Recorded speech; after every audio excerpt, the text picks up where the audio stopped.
आप सभी का स्वागत है हमारे इस चैनल पर। आज हम हिंदी के 70 से 80 एमसीक्यू को करेंगे। ठीक है, ये बहुत महत्वपूर्ण हो जाता है और आपके आगामी सभी परीक्षाओं में। और यहाँ पर ध्यान दीजिए, ये मैं कंपटीशन कम्युनिटी के बुक से करवा रही हूँ क्योंकि यहाँ पर एमसीक्यू बहुत अच्छे स्तर के हैं, तो इससे करके आप ज़रूर जाइए, आपको आपकी परीक्षा में ज़रूर सफलता मिलेगी। इसके क्वेश्चन ज़रूर फंसते हैं।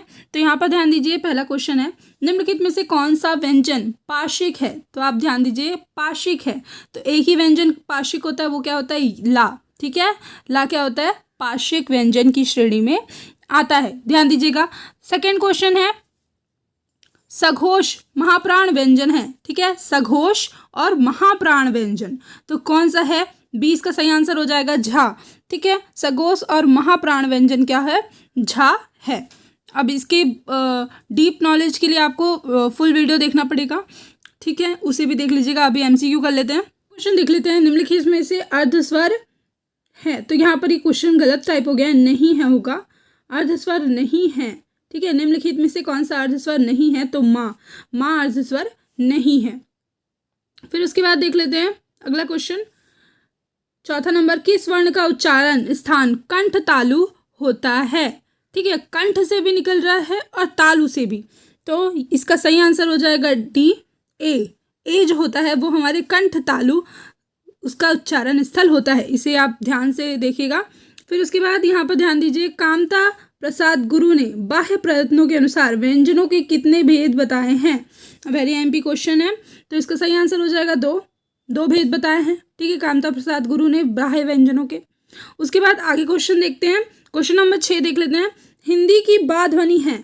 तो यहाँ ध्यान दीजिए, हिंदी की बा ध्वनि, देखिए बा का उच्चारण जब आप करते हैं तो आपके होठ मिलते हैं, तो यहाँ पर ध्यान दीजिए, ओष्ठ व्यंजन ध्वनि है। क्या है? ओष्ठ ध्वनि है। हिंदी की बा ध्वनि ओष्ठ ध्वनि है। आगे क्वेश्चन देख लेते हैं, कौन सा पश्च स्वर है? क्या 7वां नंबर क्वेश्चन, कौन सा पश्च स्वर है? तो आ एक पश्च स्वर है। 7th का क्या हो जाएगा? आ हो जाएगा। उसके बाद नेक्स्ट क्वेश्चन देख लेते हैं, क्वेश्चन नंबर 8 देख लेते हैं, जिन शब्दों के अंत में आ आता है उन्हें क्या कहा जाता है? तो अकरांत। ठीक है, डी इसका सही आंसर हो जाएगा। जिन शब्दों के अंत में आ आता है उसे क्या कहा जाता है? अकरांत। उसके बाद अयोग्यवाह का संबंध होता है। ठीक है, अयोग्यवाह का संबंध होता है, तो यहाँ ध्यान दीजिए, विसर्ग से होता है। किससे होता है? विसर्ग से। अयोग्यवाह का संबंध विसर्ग से होता है। ए इसका सही आंसर हो जाएगा 9th का। उसके बाद आगे देख लेते हैं 10वां नंबर क्वेश्चन, अज्ञ का क्या अर्थ होता है? तो अज्ञ का अर्थ होता है जो कुछ भी नहीं जानता हो, उसे क्या कहते हैं? अज्ञ। तो ए इसका सही हो जाएगा। सर्वज्ञ माने जो सब कुछ जानता हो। ठीक है, तो यहाँ पर अल्पज्ञ माने जो बहुत थोड़ा कुछ जानता हो। ठीक है, तो यहाँ पर ये ध्यान रखिएगा। उसके बाद अगला क्वेश्चन 11 नंबर क्वेश्चन देख लेते हैं, जो अपने स्थान से अलग ना किया जा सके वाक्य के लिए एक शब्द होगा अच्युत। ठीक है, जिसे हम हटा नहीं सकते तो उसे क्या कहते हैं? अच्युत। उसके पद से नहीं हटा सकते तो अच्युत। अटल जो एक जगह स्थित है, अटूट जिसे तोड़ा नहीं जा सकता। ठीक है, तो ये सब ध्यान दीजिएगा। उसके बाद क्वेश्चन नंबर 12 देख लेते हैं, जिसकी पहले से कोई आशा ना हो उसके लिए एक शब्द है। यहाँ पर ध्यान दीजिए, एक शब्द वाले आपके सिलेबस में है, तो इस पर ध्यान रखिएगा। ये वाले क्वेश्चन आईएमपी है। तो अप्रत्याशित, जिसकी आशा ना हो, अप्रत्याशित। फिर उसके बाद 12 नंबर क्वेश्चन देख लेते हैं, चौकड़ी भूल जाने का मुहावरे का अर्थ है। तो राह ना सूझना। चौकड़ी भूल जाना मैंने एक चौक पे आ जाना, और राह भूल जाना तो चौकड़ी भूल जाना। उसके बाद देख लेते हैं, द्रौपदी का चीर का अर्थ क्या होता है? ठीक है, तो यहाँ पर होता है कभी ना समाप्त होना। अब यहाँ पर सबको लगेगा नारी का अपमान करना, शर्मनाक, तो यहाँ पर ध्यान दीजिए, द्रौपदी जी की जो साड़ी थी वो अंत नहीं हो रही थी, वो बढ़ते जा रही थी, तो इसीलिए इसे क्या कहते हैं? कभी समाप्त ना होना। उसके बाद देखते हैं 15वां नंबर क्वेश्चन, बछिया का ताऊ का अर्थ है। ठीक है, तो बछिया के ताऊ का अर्थ क्या होता है? अत्यधिक मूर्ख व्यक्ति। बछिया का ताऊ का अर्थ क्या होता है? अत्यधिक मूर्ख व्यक्ति। 16 नंबर क्वेश्चन देख लेते हैं। 16 नंबर क्वेश्चन, अंधा पीसे कुत्ता खाए लोककृति का अर्थ क्या होता है? मतलब अयोग्य शासक के कारण कुप्रशासन। मतलब अयोग्य जब शासक करता है तो अंधा पीसता है और कुत्ता उसको खाता है, ऐसा कहा गया है। सभी जगह कुप्रशासन हो जाता है। 17वां नंबर क्वेश्चन होता है, निम्न में से निषेधवाचक वाक्य का चयन कीजिए। मतलब निषेधवाचक वाक्य तो यहाँ देखिए सिंह बड़ा ताकतवर जानवर है, नहीं है ये। क्या सिंह बड़ा ताकतवर जानवर है, ये तो प्रश्नवाचक हो गया। और ऊपर वाला सामान्य वाक्य हो गया। अरे सिंह बड़ा ताकतवर जानवर है, तो यह भी आश्चर्यजनक हो गया। तो यहाँ पर इनमें से कोई भी निषेधवाचक नहीं है, नहीं का प्रयोग नहीं किया गया है कहीं भी, तो निषेधवाचक वाक्य नहीं है। अगला देख लेते हैं, क्वेश्चन नंबर 18 देख लेते हैं। मेरे को बाजार जाना है, वाक्य किस प्रकार का अशुद्धि है, मतलब यहाँ पर 18 नंबर क्वेश्चन में किस प्रकार की अशुद्धि है, मेरे को बाजार जाना है। तो यहाँ पर सर्वनाम की अशुद्धि है, मुझे बाजार जाना है, ठीक है, मुझे बाजार जाना होगा, ना कि मेरे को, ठीक है। आगे देख लेते हैं, शुद्ध वाक्य पहचानिए। ए, मेरी 5 बहनों और एक भाई है, ठीक है, मेरी 5 बहनों और एक भाई है, ये तो अशुद्ध है, बिल्कुल अशुद्ध है ये। बी देख लेते हैं, मेरी 5 बहनें और एक भाई है। सी देख लेते हैं, मेरा एक भाई और 5 बहनें हैं। और उसके बाद डी देख लेते हैं, मेरी 5 भाई, ठीक है, और 5 बहनें हैं। तो इन सभी में जो सही हो जाएगा वो सी हो जाएगा, मेरा एक भाई और 5 बहनें हैं, ये सही होगा। उसके बाद आगे देख लेते हैं, क्वेश्चन नंबर 20 देख लेते हैं। क्वेश्चन नंबर 20 देख लेते हैं, नीचे लिखे वाक्य में कौन सा वाक्य सही है। तो उसका आयु 30 वर्ष है, ये तो गलत हो जाएगा, उसका नहीं होता। इस समय उसकी अवस्था 30 वर्ष है, देखते हैं। उसके बाद 30 वर्ष की अवस्था में इस समय उसकी, तो ये भी गलत हो जाएगा, सी बी। डी, इस समय 30 वर्ष की अवस्था है उसकी, ये भी गलत हो जाएगा, तो 20 का सही आंसर हो जाएगा, ठीक है, 20वां का भी इसका सही आंसर हो जाएगा। उसके बाद 21वां देख लेते हैं, निम्न शब्दों में से किसमें स्वर संधि है। अब यहाँ ध्यान दीजिए, स्वर संधि बोल रहा है, निम्न शब्दों में से किसमें है। तो 21वां का जो सही आंसर हो जाएगा वह होगा बी, ठीक है, बी, रामायण, ठीक है, रामायण में क्या है, स्वर संधि है। 22वां देख लेते हैं, सुक्ति का सही संधि विच्छेद। क्वेश्चन नंबर 22 देख लेते हैं, सुक्ति का सही संधि विच्छेद होगा, ठीक है, सुक्ति का सही संधि विच्छेद होगा। तो इसका सही आंसर ए हो जाएगा, सुधन उक्ति, ठीक है, कोई अच्छी उक्ति अर्थात सुधन उक्ति। फिर उसके बाद अगला क्वेश्चन देख लेते हैं, आप में संधि भी है तो इसे ध्यान से करके जाइएगा। गुणाकेश का संधि विच्छेद है। 23वां नंबर क्वेश्चन, गुणाकेश का संधि विच्छेद है। ए, गुणाधन केश, बी, गुणाके धन इकेश, सी, गुणका धन ईश, डी, गुण धन आकेश। तो 23वां नंबर क्वेश्चन का जो सही आंसर हो जाएगा वो क्या हो जाएगा, सी इसका सही हो जाएगा, गुणाका धन ईश, क्या होगा, गुणाकेश, गुणाका धन ईश हो जाएगा, गुणाकेश। फिर उसके बाद देख लेते हैं 24वां नंबर क्वेश्चन।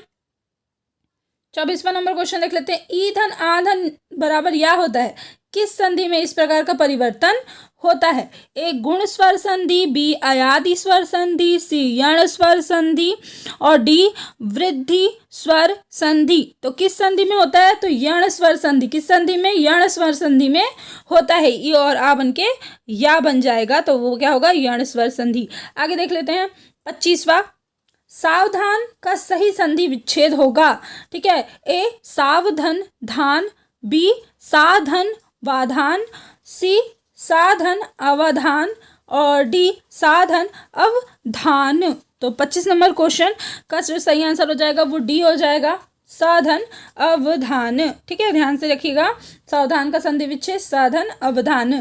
फिर कृताकृत समास है। 26वां नंबर क्वेश्चन, कृताकृत समास है। ए, तत्पुरुष समास, बी, अव्ययी समास, सी, कर्मधारय समास व डी, द्विगु समास। तो 26 नंबर क्वेश्चन का जो सही आंसर हो जाएगा वो होगा सी, इसका सही आंसर होगा कर्मधारय समास। क्या, कृताकृत समास क्या है, कर्मधारय समास है।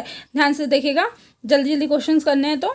फिर उसके बाद देख लीजिए 27वां नंबर क्वेश्चन, धर्म बुद्धि यह समास है कौन सा। ए, तत्पुरुष समास, बी, बहुब्रीहि समास, सी, कर्मधारय समास और डी, द्वंद्व समास। तो इसका सही आंसर हो जाएगा सी, कर्मधारय समास, ठीक है। फिर उसके बाद देख लेते हैं 28वां नंबर क्वेश्चन, निम्नलिखित में से द्वंद्व समास है यथासंभव, देश भक्ति, पीताम्बर या देश विदेश। तो यहाँ पर ध्यान दीजिए, यहाँ पर ये देश विदेश ही आएगा, ये तो इजी क्वेश्चन है। उसके बाद देख लेते हैं 29वां नंबर क्वेश्चन, जिस समासिक शब्द में पूर्व पद और उत्तर पद गौण होते हैं और कोई तीसरा पद प्रधान होता है वह समास है। मोस्ट एमपी क्वेश्चन, बहुब्रीहि समास होता है, दो पद गौण होते हैं, ठीक है, उत्तर पद गौण होता है, पूर्व पद भी गौण होता है और कोई तीसरा पद इसमें प्रधान होता है, तो बहुब्रीहि समास होता है। उसके बाद आगे देख लेते हैं, चक्रपाणि, चक्रभान व सुलोचना क्रमशः समास है, ठीक है। चक्रपाणि, चक्रभान, सुलोचना, तो एक कर्मधारय है व द्वंद्व तत्पुरुष समास, सभी संप्रदान तत्पुरुष कर्मधारय द्वंद्व। तो यहाँ पर जो या सी होगा सभी बहुब्रीहि, तो यहाँ ध्यान दीजिए सभी बहुब्रीहि है, ठीक है, सभी बहुब्रीहि है, सभी में पूर्व पद उत्तर पद गौण है और तीसरे किसी पद की व्याख्या कर रहा है, तो यहाँ पर ये बहुब्रीहि समास हो जाएगा। फिर यहाँ ध्यान दीजिए 31वां नंबर क्वेश्चन, मोहन बाजार जा रहा है, इस वाक्य का उद्देश्य क्या है, ठीक है, तो उद्देश्य है मोहन, ठीक है, मोहन बाजार जा रहा है, तो यही इस वाक्य का उद्देश्य है। अब अशुद्ध वर्तनी वाला शब्द है, तो यहाँ ध्यान दीजिए निस्संदेह शुद्ध है, निसंकोच भी शुद्ध है, उज्ज्वल ये गलत है, उज्ज्वल ये वाला जो यहाँ लिखा हुआ है वो सही है, ठीक है। अब यहाँ पर ध्यान दीजिए अगला क्वेश्चन, निम्नलिखित में से शुद्ध वर्तनी है, पहला सांप्रदायिकता, दूसरा सांप्रदायिकता, फिर सांप्रदायिकता, इनमें से कोई नहीं, तो यहाँ ध्यान दीजिए सांप्रदायिकता पहला वाला सही होगा ए। फिर उसके बाद नेक्स्ट क्वेश्चन 34वां नंबर, गलत वर्तनी वाला शब्द है, ए आधीन, बी ज्योत्सना, सी अहनिश और डी अनुग्रहित, तो आधीन वाला गलत शब्द है, ए इसका सही आंसर हो जाएगा। उसके बाद 35वां नंबर क्वेश्चन देख लेते हैं, शुद्ध वर्तनी का चयन कीजिए, ए कुमुदती, बी कुमुदिनी, सी कुमुदिनी और डी कुमुदनी, तो बी इसका सही आंसर हो जाएगा कुमुदिनी, ठीक है, ध्यान से। फिर उसके बाद 36वां नंबर क्वेश्चन देख लेते हैं, वर्तनी की दृष्टि से अशुद्ध शब्द है, यानी, सुस्त, सूची, तो 36 नंबर क्वेश्चन का जो सही आंसर हो जाएगा वो हो जाएगा बी, 20 का सही आंसर हो जाएगा यानी, अशुद्ध है यानी, ठीक है। उसके बाद देख लेते हैं 37वां नंबर क्वेश्चन, निम्नलिखित में से शुद्ध शब्द है, तो ये एमपी है ये सब। फिर जीजीविषा, जीजीविषा, जीजीविषा और जीजीविषा, तो यहाँ पर ये ए इसका सही आंसर हो जाएगा जीजीविषा, ठीक है। 38वां नंबर क्वेश्चन देख लेते हैं, निम्नलिखित में से किसकी वर्तनी शुद्ध है, ए द्वारका, बी पूजनीय, सी अंतर्ध्यान और डी अहिल्या, तो द्वारका शुद्ध वर्तनी है, बाकी सब अशुद्ध है। फिर 39वां नंबर क्वेश्चन, शुद्ध वर्तनी है, वाल्मीकि, और इनमें से कोई नहीं, तो ए वाल्मीकि इसका सही आंसर हो जाएगा, ए इसका सही आंसर हो जाएगा। फिर 40वां नंबर क्वेश्चन, अशुद्ध वर्तनी है, उज्ज्वल, कवयित्री, मोक्ष, तो बी इसका सही आंसर हो जाएगा, अशुद्ध है, कवित्री नहीं होता। फिर 41वां नंबर क्वेश्चन देख लेते हैं, शुद्ध वर्तनी वाला शब्द है, जागृत, जागृत और जागरित, तो जागृत इसका सही आंसर हो जाएगा। फिर 42वां नंबर क्वेश्चन देख लेते हैं, अशुद्ध वर्तनी वाला शब्द है, पहला ए लंगड़, बी भुजक्कड़, सी कुंकड़ और डी भुकक्कड़, तो यहाँ पर भुकक्कड़ गलत वर्तनी हो जाएगा। उसके बाद आगे शुद्ध वर्तनी वाला शब्द है, ए अंजलि और अंजलि, तो इसका सही आंसर बी हो जाएगा, वो तो दिख भी रहा है। फिर अशुद्ध वर्तनी वाला शब्द है, अनुषंगिक, आध्यात्मिक, ऐतिहासिक दायित्व, तो ऐतिहासिक नहीं होता, वो ऐतिहासिक होता है, तो सी इसका सही आंसर हो जाएगा। फिर उसके बाद 45वां नंबर क्वेश्चन, शुद्ध वर्तनी वाला शब्द है, प्रदर्शनी और इनमें से कोई नहीं, तो ए इसका सही आंसर हो जाएगा प्रदर्शनी। और 46वां नंबर क्वेश्चन, शुद्ध वर्तनी वाला शब्द है, आविष्कार, देवार्षि, निशब्द, जमाता, ठीक है, तो 46वां नंबर क्वेश्चन का जो सही आंसर हो जाएगा वह होगा ए, ठीक है, आविष्कार इसका सही आंसर होगा। उसके बाद 47 नंबर का क्वेश्चन देख लेते हैं, हिंदी कोश में सर्वप्रथम कौन सा शब्द आएगा। 47वां नंबर क्वेश्चन, हिंदी में सर्वप्रथम, तो ए अंकन, बी अंजन, सी अकंठ, डी अर्क, तो ए इसका सही आंसर हो जाएगा अंकन। फिर 48 नंबर क्वेश्चन, निम्नलिखित में से तत्सम शब्द है, सपूत, सरीसृप, सकाल, सांझ, तत्सम शब्द है, यहाँ देखिए तत्सम शब्द है, तो 48 का जो सही आंसर हो जाएगा वो होगा बी, बी सरीसृप। सरीसृप क्या है? तत्सम शब्द है, संस्कृत से लिया गया शब्द है। फिर पतलून किस भाषा का शब्द है? ए चीनी भाषा, बी जापानी भाषा, सी हिंदी भाषा और डी अंग्रेजी भाषा। 49 का तो सही आंसर बी हो जाएगा, जापानी भाषा। पतलून कौन सी भाषा है? जापानी भाषा। आगे नंबर देख लेते हैं, 50 नंबर क्वेश्चन देख लेते हैं। वे शब्द जिनका सार्थक खंड ना हो सके वो कहलाते हैं। तो इस क्वेश्चन का आंसर आप किस में देंगे? कमेंट बॉक्स में देंगे। और अगर आपको इससे और अधिक क्वेश्चंस करने हैं तो कमेंट में करिएगा। 50 अभी तक करें, लंबा हो जा रहा है वीडियो बहुत ज़्यादा इसलिए। और अभी पूरे इसमें 150 क्वेश्चंस बचे हुए हैं। आपको अगर और वीडियो चाहिए तो बताइएगा और इसका आप कमेंट में आंसर दीजिएगा। Thank you.